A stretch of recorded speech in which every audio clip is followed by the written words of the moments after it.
میگم نه غزه نه لبنان، شما همتون بگین جانم فدای ایران.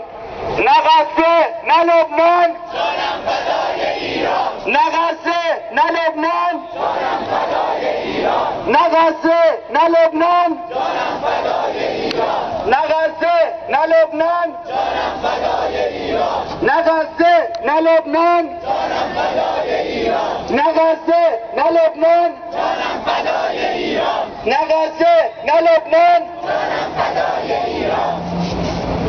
من میگم این از شعار مردم، شما داد بزنین رفراندوم رفراندوم. این از شعار مردم، رفراندوم رفراندوم. این از شعار مردم، رفراندوم رفراندوم. این از شعار مردم، رفراندوم رفراندوم. این از شعار